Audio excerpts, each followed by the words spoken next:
After a bone-shaking 15-mile drive up a forestry road, we have arrived at the parking lot of the ghost town of Garnet, Montana. Let's go take a look here in the rain, which we're grossly unprepared for. Sounds like us.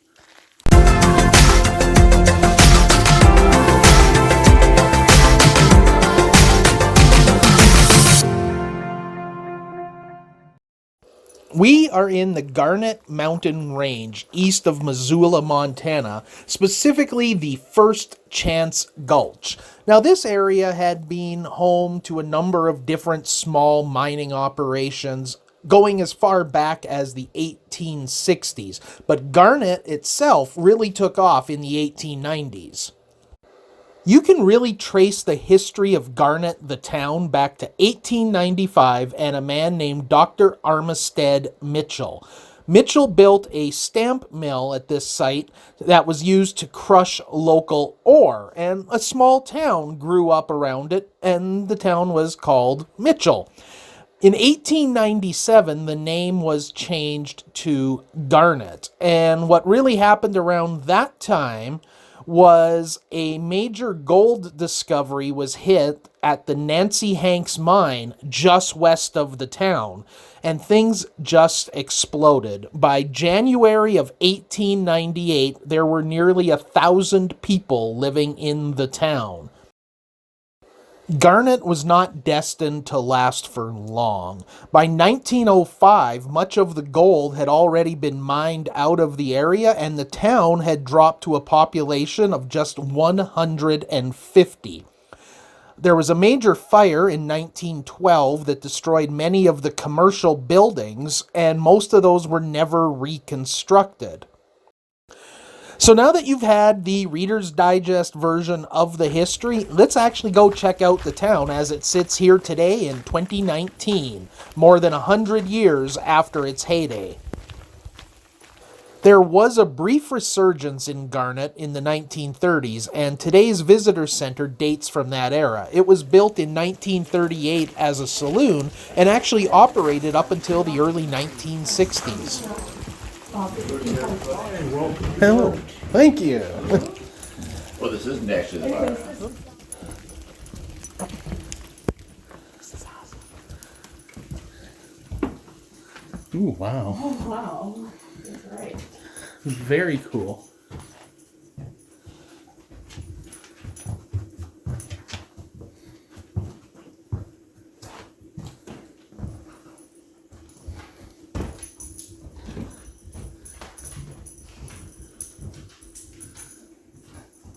This would have been the hotel kitchen. Tucker, whatever you're into, stop it.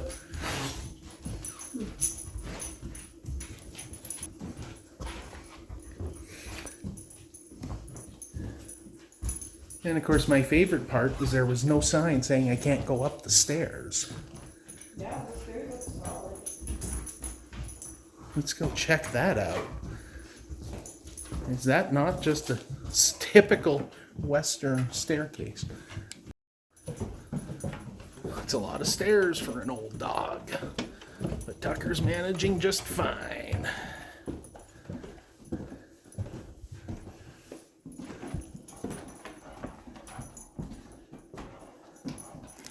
So yeah, all the old hotel rooms.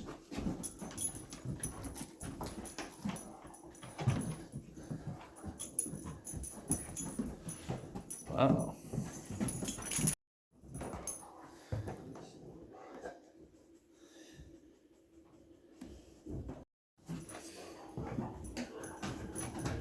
This must have been a deluxe room. Had its own stove over there in the corner. And it's quite a bit larger than the other rooms. And just to save a bunch of comments, the people at the visitor center did tell us that the dog is welcome in all the buildings, so save your hatred. It's okay, he's allowed to be here.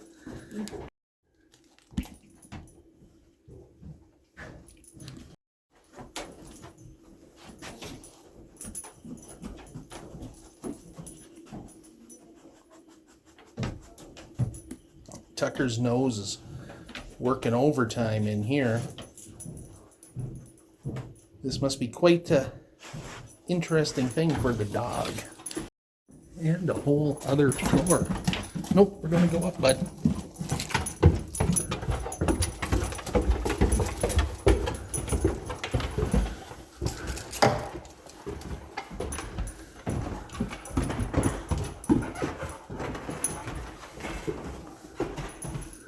Oh, wow.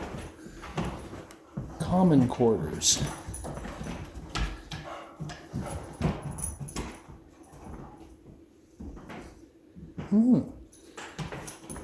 This was the cheap accommodation. Just a big, open, common room. Okay. A little bedroom had a skylight. Yeah, so I lied. There were walls here. These 1x2s on the floor are all that remain of those walls, but as you can tell, each little room had a skylight for light, but the only heat would have been what came up through the stairwell, or probably came off of that chimney there, undoubtedly coated in asbestos. This entire front room on the way in, and the dog thought he could go right in, but oh wow, check that out. Yeah, it's super cool. I love all the layers of the wallpaper. And the old furniture, and wow, fantastic. Yeah, I missed that completely on the way And in. this overcast day, the light is so nice. Been the like for checking in, the box where you would put your registration, or your registration would go. There's the mail slot in the front of the building. Oh yeah. Okay, buddy, we're gonna go back outside. It's okay. It might actually be haunted. No, that could very well be. He doesn't normally whine like that in buildings, but there's certain places in this one that seem to set him off.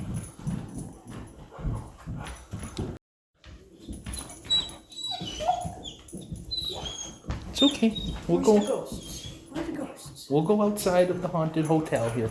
Is there something over there, buddy? You really are into that corner. Canine ghost investigation. Yeah. Well, he's on to something. Maybe he's just trying to get out. I don't know. Or he smells a squirrel. No ghosts, just squirrels. Yeah.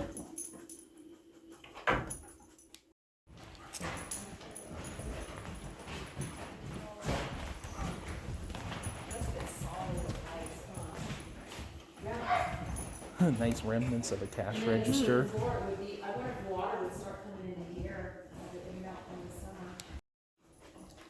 Okay, that looks both equally parts horrifying and fun. I don't know that it was a sled though. It might have been mounted vertical. It might be some kind of hopper. I think it's a sled. I don't know. This Oh. is where the stuff would be shook through the fine mesh. Okay, not a sled. Less terrifying and less fun. Some kind of agitator. I'm feeling agitated by my failure to identify what it was. Oh yeah, a sled. There we go. We knew, for some reason, we knew there had to be a sled in this room. And there we go. That's what we were thinking. Or, that's a sled.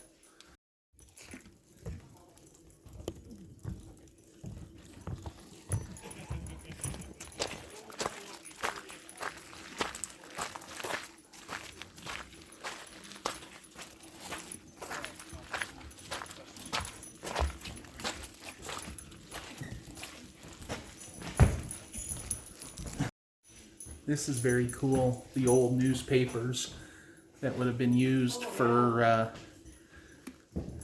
insulation purposes and sealing the cracks. What And year are these from? not sure, can you see one with a year? I don't know what the cars look like. They're from the This one says teens or the 20s. the Anaconda Yeah, Anaconda the wallpaper's Standard. from 26. Okay. Oh, when It'd be all more fun to figure it when out. all else fails, read the sign. But yeah, Butte, Montana.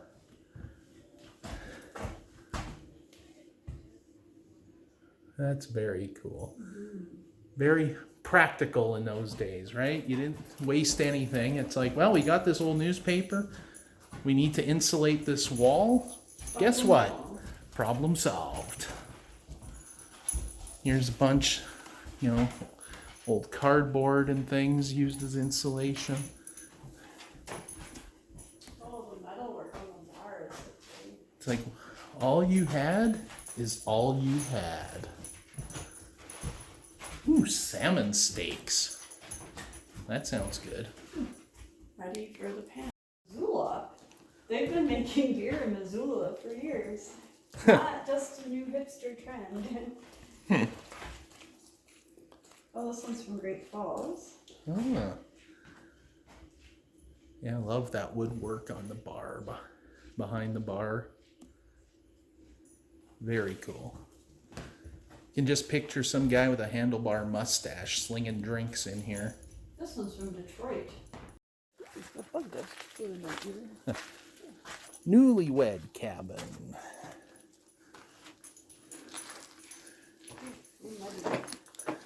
Not exactly the honeymoon suite, but in, the early 1900s, it would have passed us for one, I guess. As Emily was pointing out, you can tell, there's been a number of fires here, and this one barely survived through a lot of it. Those timbers are quite singed on this side.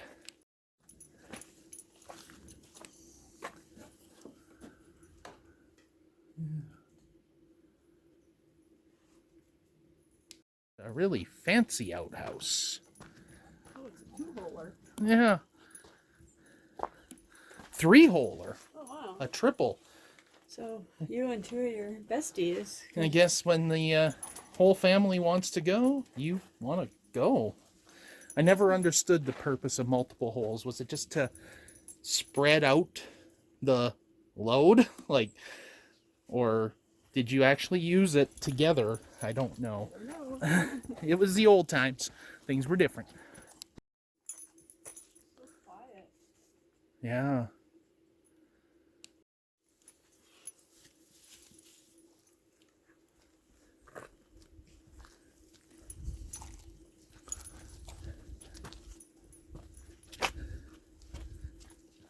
Now I say again, if you're living in Montana in the early 1900s with a name like Billy Liberty, could you be anything other than a blacksmith and a stagecoach driver?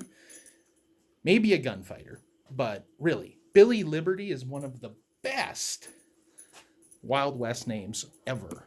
And look at the size of those bellows. Mm-hmm. Holy crap, and you think our politicians are full of hot air. Very bad.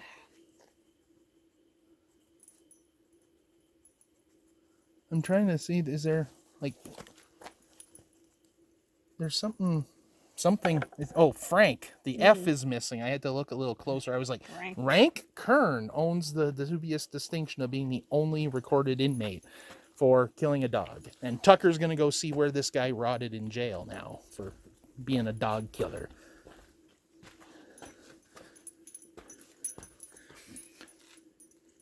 Yes, and if you're wondering, the sign did mention that this was converted into a cabin after it served as a jail. As evidence, you could tell it was a jail because of the log flooring to prevent prisoners from digging out, as well as the log ceiling. So it's a little more stoutly built than many of the other miners' cabins we've seen. And see, kids, when parents talk about having to walk uphill both ways to school, they're not lying. It's quite the little trek up here for, I was going to say out of shape people, but we're just going to blame it on the altitude. Let's go with that. So this school was actually built in 1938 to replace an earlier school that was nearby. Explains why it's in such good condition. It's relatively new compared to the town itself.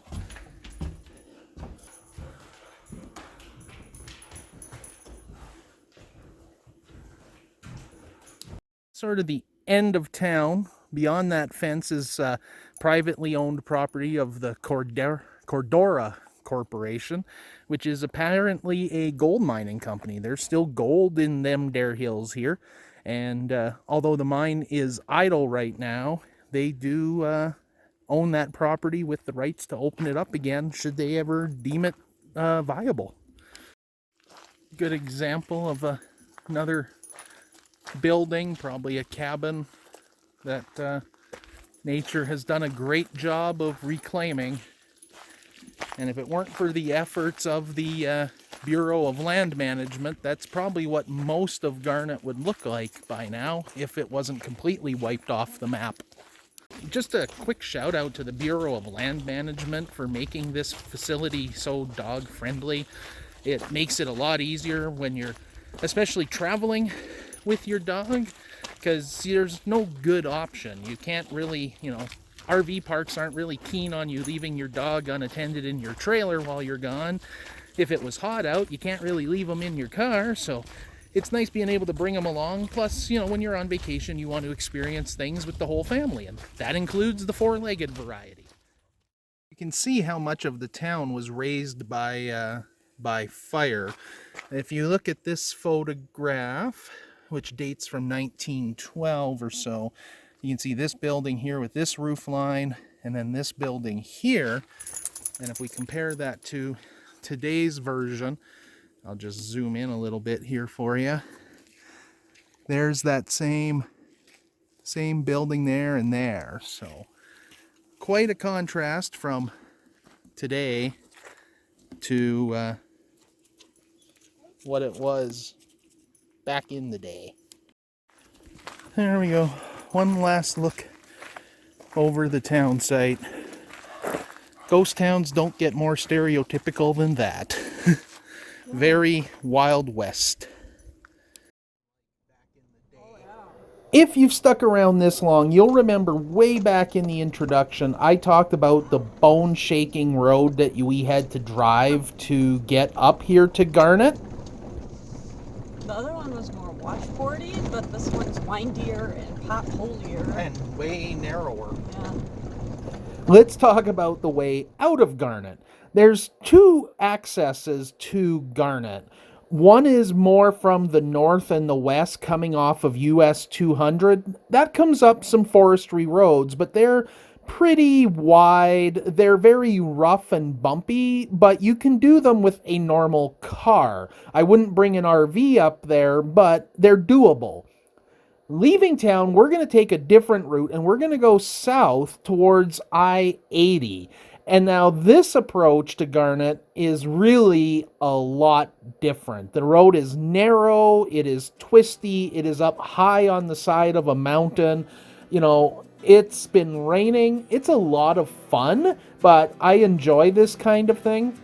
This is not the sort of road where if you're not a confident driver, you would want to attempt this. And I'm just going to let the video play out here and let you enjoy kind of the drive out of Garnet. And, I just want to take this opportunity here to say thank you very much. We do appreciate you watching. We do appreciate you subscribing and liking our videos. And I love getting comments and entering into discussions with viewers. Feel free to do more of that. We are here. We want to engage with you. This is the second part of our vacation series. There's going to be more to come. Remember, it's Oregon or bust. Thanks very much.